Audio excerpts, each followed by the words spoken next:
So, good morning, everyone. We'll begin with the reflections on universal well-being. May I abide in well-being, in freedom from affliction, in freedom from hostility, in freedom from ill will, in freedom from anxiety, and may I maintain well-being in myself. May everyone abide in well-being, in freedom from hostility, in freedom from ill will, in freedom from anxiety, and may they maintain well-being in themselves. May all be released from all suffering, and may they not be parted from the good fortune they have attained. When they act upon intention, all beings are the owners of their action, and inherit its results. Their future is born from such action, companion to such action, and the results will be their home. All actions with intention, be they skillful or harmful, of such acts they will be the heirs.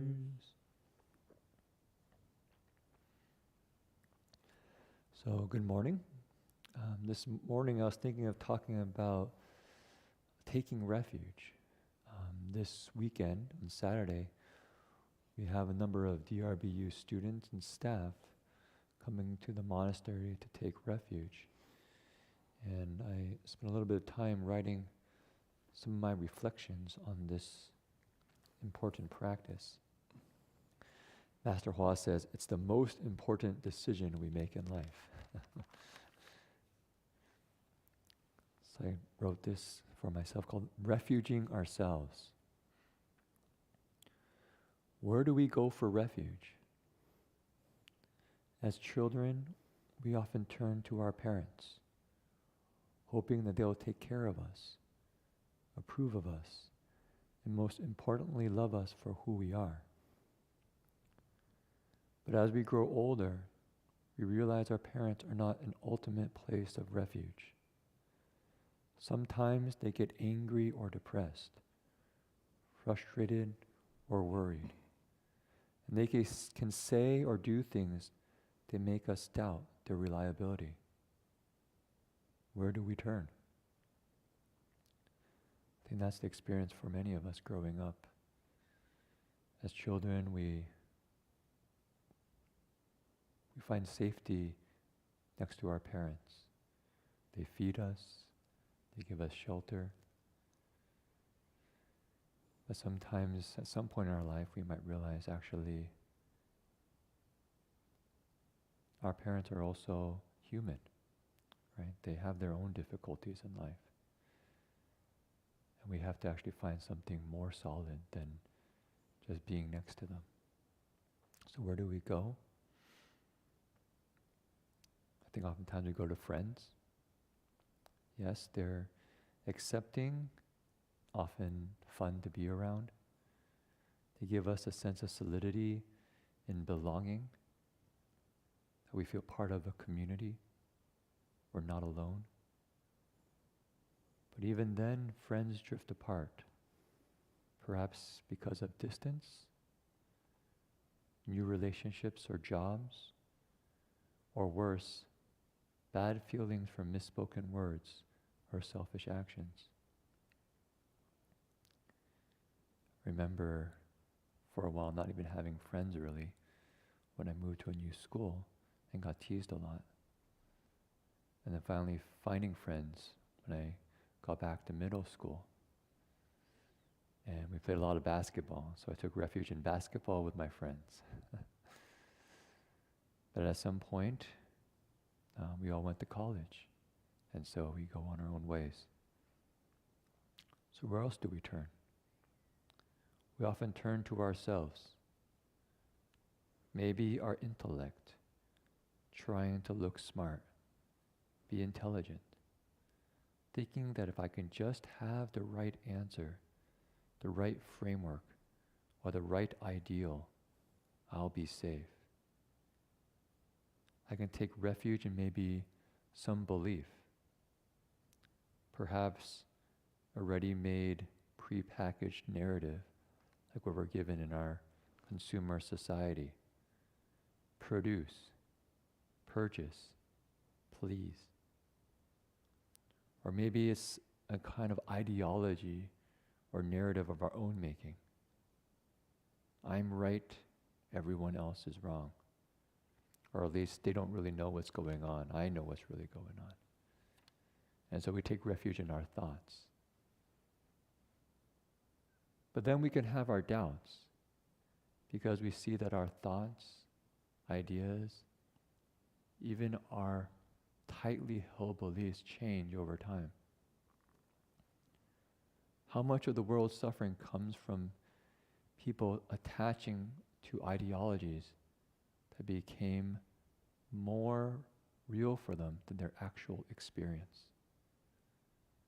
They not only create suffering for themselves, but I think we can look into this world and how much suffering has happened in the last 100 years, where people have these kind of very strong ideologies and actually human beings become just instruments, objects that they can use to realize their utopian visions.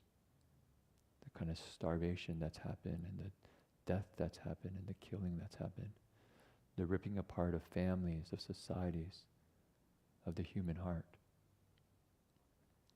I think we become skeptical, if not cynical, about much of society, politics, modern media. We often sense that there's propaganda constantly being used to manipulate our desires, to make another person's agenda. Or we're just trapped in our own minds, the fabrications that we make for ourselves. So we desperately grasp for something, anything that gives us hope, solidity, safety, but doubting from the beginning that is even possible. Left with our undulating emotions, we soar high on excitement, only to crash in exhaustion. Again, where do we go for refuge? I can go for a long list. People go for alcohol, drugs. I think the modern version is the iPhone or the cell phone, just constantly scrolling, constantly seeking, constantly distracting ourselves, just trying to get through the moment, trying to deal with the inner anxiety, not really knowing where to turn.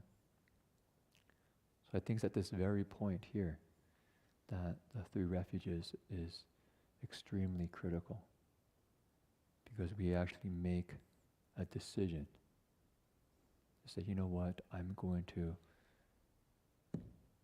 put down my roots here. I'm going to take this to be my foundation for life. So the Three Refuges, that's the Buddha, the Dharma, and the Sangha, provide not only safety, but direction and purpose. They serve as fields of light that penetrate the darkness. They are reliable because they are eternal. Or better yet, ever present. Ever present. They're present right now, right here. And they're present right now, right here. And they're present right now and right here. Moment to moment. Steady, constant, and illuminating. But it's a spiritual practice. So first there's the Buddha. When we take refuge with the Buddha, there's the Buddha of history, you could say. Shakyamuni Buddha, who woke up under the Bodhi tree. became the embodiment of wisdom and compassion. And he taught the Dharma, the truth that he realized. Then he continued to teach others to find a way out of suffering and pain. And then there's the Sangha, the awakened community of sages that followed his teachings to realize the truth for themselves. That's carried down to us through the monastic Sangha. You could say those are the conventional forms of the Three Refuges. And as we take refuge with those conventional forms, I find that they deeply inspire the heart. Why? Because the Buddha, the Dharma, and the Sangha are truly pure. They have no agenda. They're not trying to manipulate us for their own ends. They're already free from all this kind of discriminating, projecting attachments. They're free of desire. Their only hope for us, you could say, their only function is actually to lead us out of suffering, to actually find the true refuges, which is in ourselves. So the three refuges that are in ourselves, ever present. The Buddha, this awakened potential that we have for compassion and wisdom, for awareness, right here, right now. You can just go back and observe, this is what's going on. And the Dharma is the way things are. Not the story that we're telling ourselves about it, but just being able to observe things as they are. And the third is the Sangha, our ability to practice, to apply ourselves. At the very end of his life, of his physical body, the Buddha taught the monks to be islands to yourselves. Be a refuge unto yourself. Don't seek outside. And he said, take the Dharma as your refuge. He said, how do you do that? He said, rely on the 4 foundations of mindfulness. Observing the body in the body, feelings as feelings.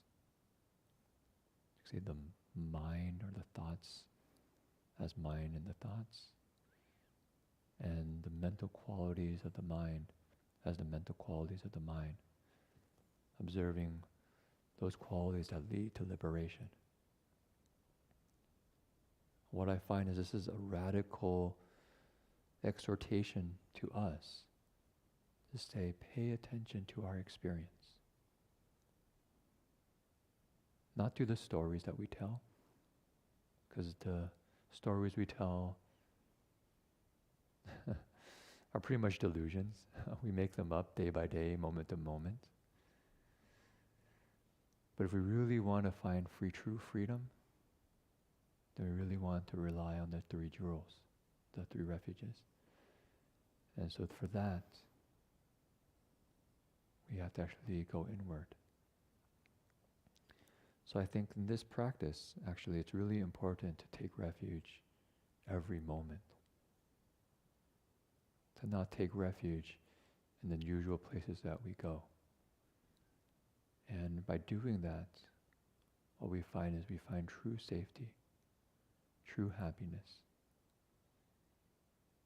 And in our tradition, if you notice, when we take refuge, we actually make a vow for all living beings that through finding safety in ourselves, in the Dharma, in the Buddha, Dharma, and Sangha, then we can be a true place of refuge for others as well. So I think this is time, so I encourage people today is maybe you can reflect, Where do you go for refuge when things are tough? Where do we go? And then I encourage you, see if you can reflect on what's your relationship to the three refuges, the Buddha, Dharma, and Sangha, and how do you find that in your experience, moment to moment. Okay, so maybe just that much for this morning. Because we have a class for DRBU, we'll end up bowing a little bit earlier.